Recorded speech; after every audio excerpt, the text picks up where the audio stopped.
Bugün inşallah Tevhid kitabına başlayırıq. Bundan önce Tevhidin səmərələri, fəzilətləri haqqında götürdük.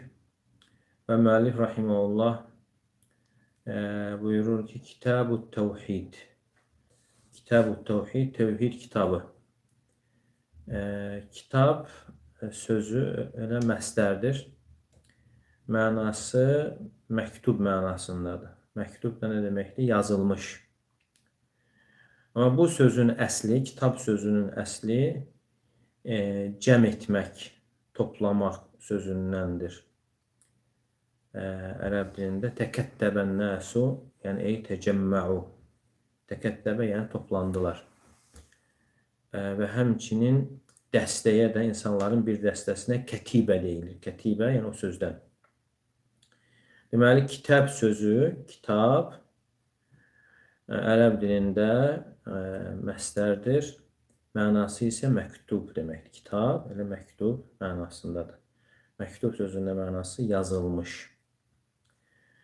Kitab-ı Tevhid, Tevhid kitabı deyildiği zaman hədə məktubun cami'un fi umurut tevhid və fīmə yetəalləqu bit tevhid.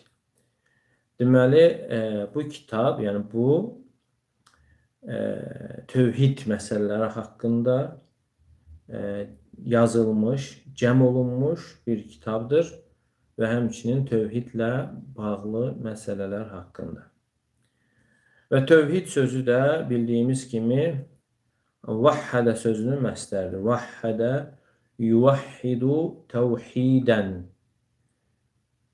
Yəni bu təkliyə dəlalət edir. Tevhidullah, Allahın tevhidi deyildiği zaman, yəni Allah Teala'nı özünə xas olan işlərdə təkləşdirməkdir. Allahın haqlarında Allahı təkləşdirməkdir. Kitab-ı Tevhid və sonra buyurur ki, və qavlillahi Teala və yaxud qavlullahi Teala, hər ikisi icazəlidir.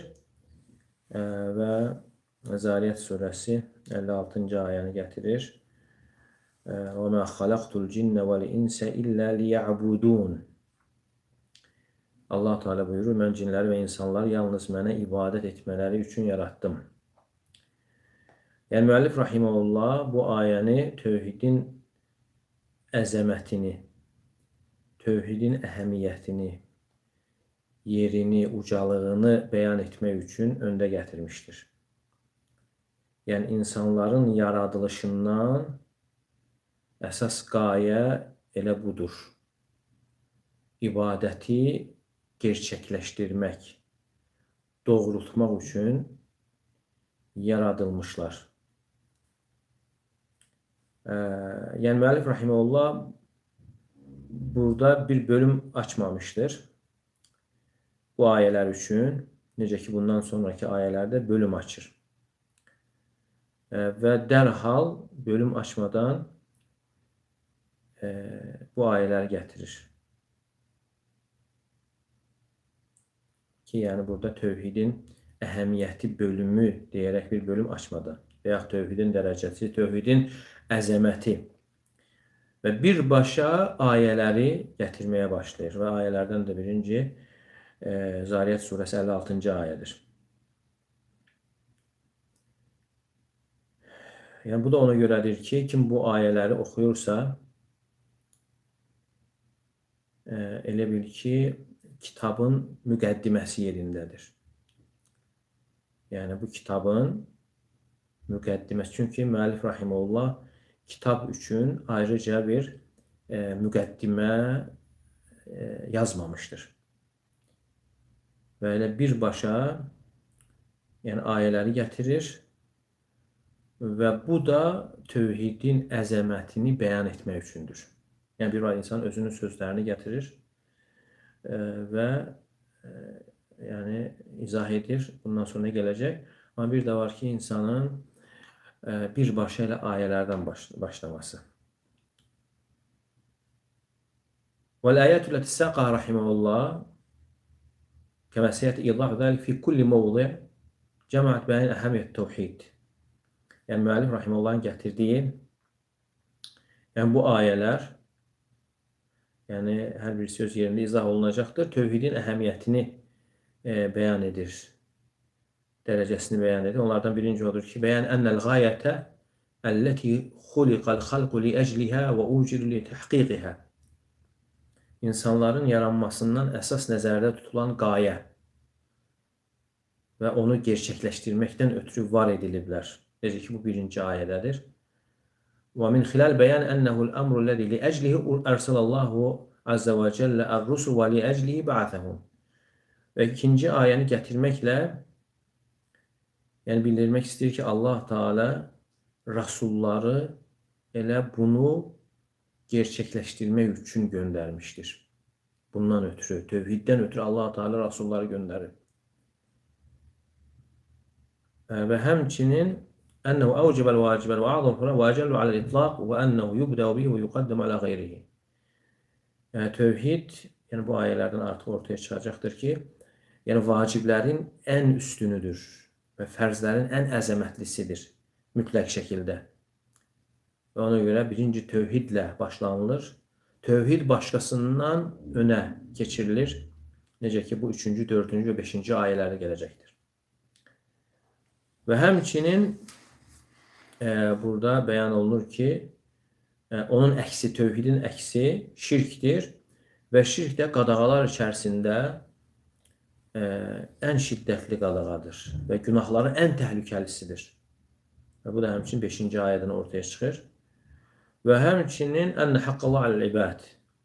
Yəni tövhid Allah Teala'nın qulları üzərində olan haqqıdır və bu da bu bölümdə keçən Muaz radiyallahu anh hədisindən ortaya çıxır. Deməli, din əmirlərdən və qadağalardan ibarətdir. İslam dini əmirlərdən və qadağalardan ibarətdir. Əmirlər içərisində namaz, oruc və digər əmirlər var, amma ən əzəmətli əmir isə tövhiddir. Və həmçinin qadağalar da çoxdur. Adam öldürmək, içki içmək, oğurluq etmək və bunların içərisində isə ən şiddətli, ən böyük qadağa şirkdir. Deməli, bu ayələr tövhidin dərəcəsini, yerini, əzəmətini bəyan edən ayələrdir. Və həmçinin bu ayələr yaradılışın əsas qayəsini bildirir. Yəni, Allah Teala nə üçün insanları yaratmışdır və həmçinin rasullar nə üçün göndərilmişdir.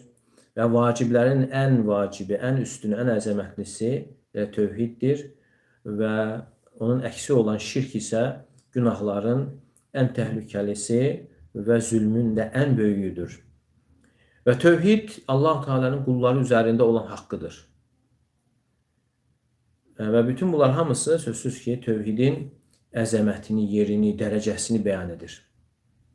Və müəllif rahimehullahın bu ayələri gətirməkdən əsas məqsədi də elə budur. Yəni birinci başlayıb və mə xalaqtul cinnə vəl insə illə liyəbudun.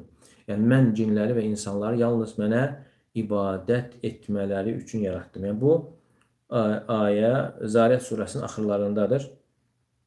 İnsanların yaradılışından əsas qayə, hədəf Allaha olan ibadəti gerçəkləşdirmək, dini yalnız Allaha aid edərək ibadət etməkdir. Və Allah Teala buyurur ki, وَمَا خَلَقْتُ الْجِنَّ وَالْاِنْسَ. Mən cinləri və insanları yarattım. İllə liya'budun, ibadət etmələri üçün. Yalnız mənə ibadət. Yəni, ləm yuxlaqu li şeyin əxər. Başqa bir şey üçün yaradılmayıblar. Yəni, insanların yaradılmaları ibadəti ayaqda saxlamaq, doğru düzgün şəkildə yerinə yetirməkdir. İllə liya'budun, illə liyuvahhidun mənasındadır. Məni təkləşdirmələri üçün. Quranda gələn hər bir əmr, ibadət əmri, Quranda gələn hər bir ibadət əmri tövhidin əmr olunması deməkdir. Çünki tövhidsiz olan ibadət qəbul deyildir. Çünki tövhid olmadan edilən ibadət qəbul deyildir. Necə ki, namaz kimi. Əgər namaz dəstəmazsız qılınarsa, qəbul olmadığı kimi, həmçində tövhidsiz edilən ibadət də qəbul deyildir. və nə qədər çox olsa da, növbə-növ olsa da, o ibadətlər qəbul deyilir.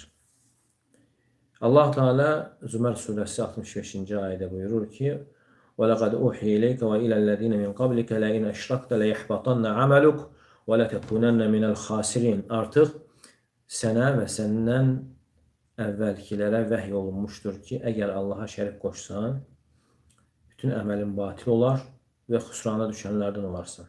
Bəlilləhə fə'bud. İkisinə yalnız Allaha ibadət elə və kum minəşşəkirin və şükr edənlərdən ol.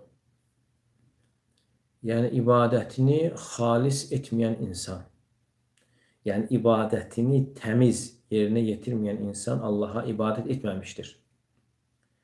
Çünki tövhid olmadan edilən ibadət sayılmır. Buna əsasən də ayədə keçir ki, İllə liya'budun. Yəni, insanların və cinlərin yaradılmasına əsas qayət məni ibadətdə təkləşdirmələri üçündür. İbadəti xalis, təmiz şəkildə, heç kəsin orada payı olmadan, şərik qoşmadan edilməsi üçündür. Əgər bir insan ibadətini təmiz şəkildə, xalis şəkildə Allaha yönəltməsə, o yaradılışdan olan əsas qayəni, yaradılış qayəsini yerinə yetirməmişdir. Peyğəmbər sallallahu aleyhi və səlləmin o vuruşduğu müşriklər, onlar Allaha ibadət edirdilər. Onlar, müşriklər, Allaha ibadət edirdilər. Lakin Allahla yanaşı bütlərə də ibadət edirdilər. Və hətta onlar bütlərə olan ibadətinin səbəbini gətirirlər ki, mə nə'buduhum illə liyuqarribunə ilallahi zulfə. Yəni, bizim bu bütlərə ibadət etməkdən məqsədimiz bizi Allaha yaxınlaşdırsın deyədir. Fəhum kənu ya'budun Allah. Onlar Allaha ibadət edirdilər. Amma Allaha ibadətlə yanaşı şərik qoşurdular. Allah Teala Kafirun surəsində onlar haqqında nə deyir? Qul ya eyyuhəl kafirun. De ki, ey kafirlər. La a'budu ma ta'budun. Yəni, mən sizin ibadət etdiyinizi ibadət etmirəm. Və la entum abidun ma a'bud. Siz də mənim ibadət etdiyimə ibadət etmişsiniz, ibadət edən deyilsiniz. Halbuki onlar Allaha ibadət edirdilər. Lakin onların ibadəti xalis olmadığı üçün, Allaha etdikləri ibadət xalis olmadığı üçün və Allaha şərik qoşduqları üçün həqiqətdə onlar Allaha ibadət etmiş sayılmadılar. Çünki Allaha olunan ibadət ixlasla, xalis şəkildə şərik qoşulmadan edilməlidir. Və insan da dini təmiz şəkildə Allaha ibadət etməsə, yönəltməsə, Allahın qulu olmur. Allahın qulu sayılmır. Yəni, o insan ki, Allahla yanaşı ibadətdə başqasını şərik qoşur və həmçinin o Allahın qulu deyildir. Ona görə burada faydaya diqqət yetirsək, وَلَا أَنْتُمْ عَابِدُونَ مَا أَعْبُدُ. Siz də mənim ibadət etdiyimə ibadət edən deyilsiniz. Yəni, halbuki fakt olaraq onlar, müşriklər, Allaha ibadət edirdilər, lakin onlar bu ibadətlə yanaşı, Allaha olan ibadətləri ilə yanaşı başqalarına da ibadət edirdilər. Çünki onların vəsfində keçir ki, onlar Allaha şərik qoşurdular. Şərik qoşmaq nədir? Bərabərləşdirmək. Yəni, onlar Allahdan başqasını Allaha bərabər tuturdular. Necə ki, Allah Teala Bəqərə surəsində buyurur, وَمِنَ النَّاسِ İnsanlardan ellər vardır ki, nəzərdə tutulan müşriklər. مَنْ يَتَّخِذُ مِنْ دُونِ اللّٰهِ أَنْدَادًا يُحِبُّونَهُمْ كَحُبِّ اللّٰهِ. Yəni, Allahdan başqasını bənzər, oxşar, şərik tutaraq Allahı sevdikləri kimi onları sevirdilər. Yəni, onlar sevgidə bütlərlə Allahı bərabərləşdirmişdilər. Yəni, qulluq sevgisi, zəlillik və mütilik Allah'a aiddir yalnız. Onlar ise başkasını bu işlerde, bu ibadette Allah'a beraber tutmuştular. Ve buna göre de insan kul sayılmır. Eğer o yaranmış olduğu ibadeti, hansı ki Allah Teala yaradıb o insanları özünə ibadət etməkdən ötürü onu tövhidlə gerçəkləşdirməsə, düzgün şəkildə yerinə yetirməsə, Allahın qulu sayılmır. Və həmçinin ibadətlərin də ona faydası olmur. Məsələ təhlükəlidir. Bir insan ibadətin deyək ki 100%-dən 99%-ni Allaha yönəldir. Amma 1%-ni Allahdan başqasına yönəldərsə, mələklər, peyğəmbərlər, seyidlər, ağalar, əfəndilər, pirlər, ağaclar fərq yoxdur. Kim hara yönəlirsə, Allahdan başqasına 1%-ni yönəldirsə, elə bir ki, onun Allaha etdiyi 99% ibadət hamısı batil olur. Növbəti ayə isə müəllif rahimehullah dəlil olaraq gətirir. Nəhl surəsi 36-cı ayədir. Və laqad ba'athna fi kulli ummetin rasulan en i'budullaha vectenibut tağut. Yəni biz hər bir ümmətə rasul göndərdik ki, Allaha ibadət etsinlər və tağutdan çəkinsinlər. Yəni o rasul onları çağırırdı ki, Allaha ibadət edin və tağutdan, Allahdan qeyrisinə ibadətdən çəkinin. Və müəllif rahimehullah bu ayəni də Allah Teala'nın qulları üzərində olan haqqı, tövhidin bəyanı üçün gətirmişdir. Və bu qayədən ötürü rasullar göndərdi. Rasulların da göndərilməsi bundan ötürüdür. Və Allah Teala yaradıb insanları ibadətdə özünü təkləşdirsinlər deyə. Və sonra bu ikinci ayədə isə Nəhl surəsi 36-cı ayədən artıq bəlli olur ki, rasulların da göndərilməsi buna görədir. Rasullar əvvəlindən axırıncısına qədər onların dəvəti tövhid dəvətidir, ixlas dəvətidir. Və peyğəmbərlərin də qövmləri ilə ilk başladığı dəvət tövhid olmuşdur. U'budullaha mə lekum min ilahin gayruh. Yəni siz Allaha ibadət edin, sizin Allahdan başqa ibadətə haqqı olan məbudunuz yoxdur. Yəni peyğəmbərlərin qövmlərini çağırdıqları zaman ilk dediyi söz bunlar olur. U'budullah. Yalnız Allaha ibadət edin. Mə lekum min ilahin gayruh. Sizin Allahdan başqa ibadətə haqqı olan məbudunuz yoxdur. Deməli, tövhid rasulların dəvətinin xülasəsidir, qaymağıdır. Və buna görə də buna oxşar ayələr Quranda çoxdur. Allah Teala Ənbiya surəsi 25-ci ayədə buyurur: "Və ma'arsalna qablaka rasulun illə nuhi ileyhi ennehu la ilahe illa ene fa'budun." Yəni səndən əvvəl elə bir rasul göndərmədik ki, biz ona deməyək, vəhiy etməyək, məndən başqa ibadətə haqqı olan məbud yoxdur, yalnız mənə ibadət edin.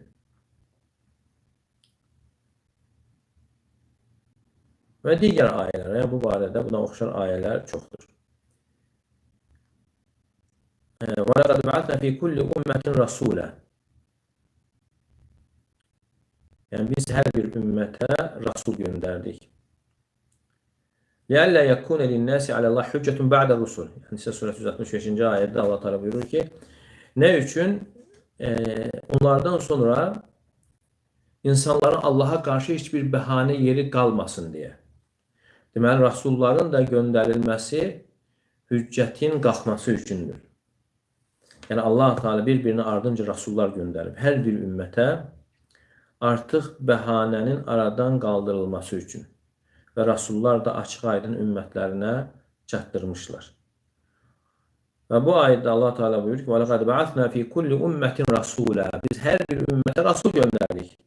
Nə üçün? Bundan məqsəd nədir? Qayə nədir? Ən i'budullah. Allaha ibadət edin. Vectenibut tağut. Tağutdan çəkinin. Yəni Allahdan qeyrisinə ibadətdən çəkinin. Deməli, ibadət edin Allaha və Allahdan qeyrisinə ibadətdən çəkinin və tövhid də budur. Tövhid də elə budur. Tövhid inkar və isbatdır. İnkar və isbat. Yəni i'budullah bu isbatdır. Vectenibut tağut bu isə nədir? İnkardır. Və rasulların elə göndərilməsindən əsas qayə də elə budur. Və la ilahə illallahın mənası da budur. La ilahə illallah. La ilahə inkar, illallah isbat. Və həmçinin burada u'budullah, bunun dəlaləti isbatdır. Yəni illallah mənasındadır. Yəni isbat mənasında, yəni illallah ilə isbatdır. Vəctənibut tağut, tağutdan çəkinin isə la ilah. La ilah mənasının dəlalətidir. U'budullah vectenibut tağut. Yəni tövhid yəni bu ayə elə tövhid kəlməsinin dəlalətidir, göstəricisidir. Yəni onun mənasını özündə əhatə edir. Deməli la ilahə illallah. La ilahə inkardır, illallah isə isbatdır. Amma burada isə u'budullah yəni isbatdır, yəni illallahdır. Vəctənibut tağut isə la ilah, yəni inkardır. Və həmçinin başqa ayədə və mə arsalna min qablikə min rasulin illə nuhi ileyhi ənəhu la ilahə illə ənə fə'budun. Səndən əvvəl elə bir rasul göndərmədik ki, biz ona vəhy etməyək, Allahdan başqa ibadətə haqqı olan məbud yoxdur. Yalnız mənə ibadət edin. Və burada keçən u'budullah, Allaha ibadət edin mənası nədir? Yəni ibadətdə Allahı təkləşdirin. İbadəti xalis, təmiz şəkildə yerinə yetirin. Yəni etdiyiniz ibadətə başqa heç nə şirk qarışdırmayın. Hətta gizli şirk, kiçik şirk, riya hamısı bura daxildir. İnsanlar görsünlər, eşitsinlər. Yəni məxluqun orada heç bir payı olmamalıdır. Və ibadətin də ibadət adlanması üçün öncə keçdiyi kimi tövhid olmalıdır. İbn Abbas radiyallahu anhumədən gəlir ki, kullu əmrin bil ibadəti əmrun bit tövhid. Quranda gələn hər bir ibadət əmri tövhidin əmr olunmasıdır. Tövhid əmri sayılır. Və həmçinin bu ayədə keçən vəctənibut tağut, tağutdan çəkinin, Allahdan qeyrisinə ibadətdən çəkinin.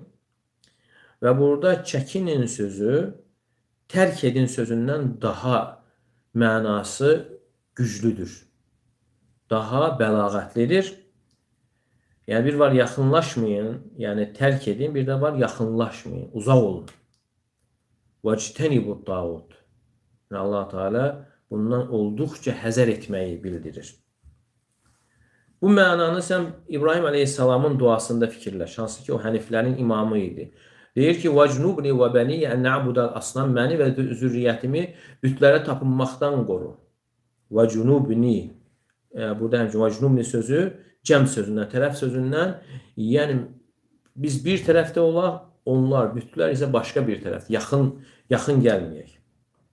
Və müsəlmana da bu böyük günaha qarşı üzərinə düşən vacib də elə budur, yəni uzaq olmasıdır.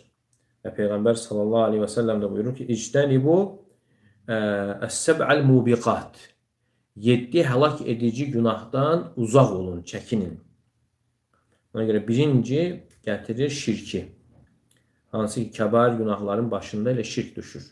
Şirk durur və zülmün də ən şiddətlisi, cinayətlərin də ən böyüyü sayılır. Tağut sözü də tuğyan sözündən alınıb.